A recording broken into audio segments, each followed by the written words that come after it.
மக்கள் எல்லாருக்கும் வணக்கம். எல்லாரும் எப்படி இருக்கீங்க? சூப்பராக இருப்பீங்கன்னு நினைக்கிறேன். ஸோ இந்த வீடியோ எதுக்குன்னா வந்துட்டு என்னை பற்றின ஒரு சின்ன இன்ட்ரோ. நான் இப்போ நியூசிலாந்து வந்தேன்.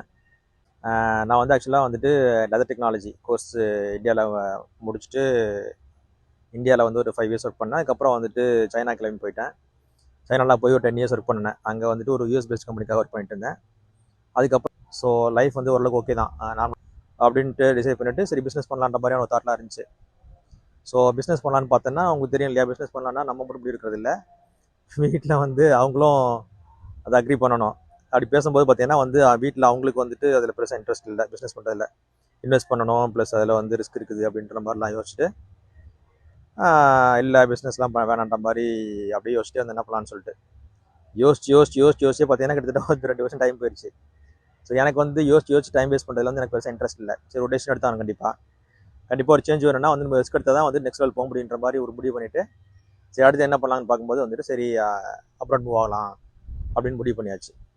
எந்த கண்ட்ரியில் போகலான்னு பார்க்கும்போது யூகே ட்ரை பண்ணோம், யூஎஸ்ஸு, அதுக்கப்புறம் வந்து ஆஸ்திரேலியா, அதுக்கப்புறம் வந்து கனடா, எல்லாமே ஃபுல்லாக செக் பண்ணியாச்சு. அங்கே எப்படி இருக்குது லைஃப், இப்போ போனால் ஒர்த்தாக இருக்குமான்ற மாதிரிலாம் ஃபுல்லாக அனலைஸ் பண்ணிவிட்டு ஃபைனலாக வந்துட்டு நியூசிலாந்து போயிடலாம் அப்படின்னு சொல்லிட்டு முடிவு பண்ணியாச்சு.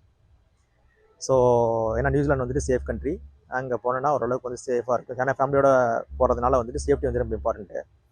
ஸோ அதனால் அங்கே போனால நமக்கு சேஃப்டி வைஸ் நல்லாயிருக்கும் அப்படின்ற மாதிரி ஒரு கன்சென்ட் இருந்துச்சு.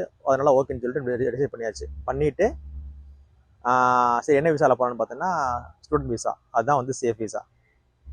ஸோ எனக்கு வந்து படிக்கிறதுல வந்து பெருசாக அதில் வந்து அதுக்கப்புறம் வந்து இன்ட்ரெஸ்ட் இல்லை. ஸோ எங்கள் ஒய்ஃப் தான் வந்து இதில் ரொம்ப இன்ட்ரெஸ்ட்டாக இருந்தாங்க. அதனால் வந்துட்டு சரி ஓகே அவங்களே படிக்க சொல்லியாச்சு.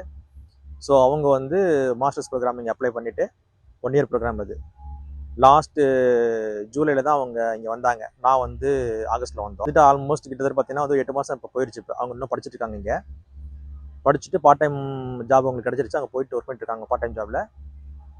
எனக்கு வந்து இனிஷியலாக ஃபஸ்ட்டில் வந்துட்டு ஒரு ஜாப் எனக்கு கிடச்சிச்சு. அது பயங்கர டெரிபிள் எக்ஸ்பீரியன்ஸ் எனக்கு.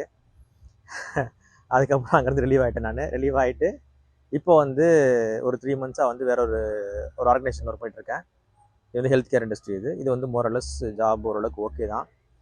என்னோட கோர் எனக்கு இங்கே ஜாப் கிடைக்கல ஆக்சுவலாக. பட் இருந்தாலும் வந்துட்டு இப்போ இங்கே 1 இயர் கோர்ஸ் படித்து முடிக்க வரைக்கும் வந்துட்டு இதை நம்ம ஓகேன்ற மாதிரி எடுத்துகிட்டு இப்போ நான் இங்கே ஒர்க் பண்ணிட்டு இருக்கேன். இங்கே நியூசிலாந்து வரணும் அப்படின்ற மாதிரி ஐடியா இருக்கிற மாதிரி இருந்துச்சுன்னா எனக்கு டெக்ஸ்ட் பண்ணுங்கள். ஏதாவது டவுட் இருக்கிற மாதிரி இருந்தால் கேளுங்க. நான் வந்து எனக்கு தெரிஞ்சுன்னா வந்து கண்டிப்பாக நான் கேதர் பண்ணிவிட்டு நான் அப்ளை பண்ணுறேன். நான் வந்தா ஒர்த்தா இல்லையா அப்படிங்கிறது வந்துட்டு அது வேற ஒரு கொஸ்டின் ஆக்சுவலாக. அது வந்து வேற கேட்டகரி. அதுக்கு நம்ம தனியாக ஒரு வீடியோ பெருசாக வந்து பேசணும் கண்டிப்பாக. பட் வரணும்னு முடிவு பண்ணியாச்சு. வரப்போகிறோம்.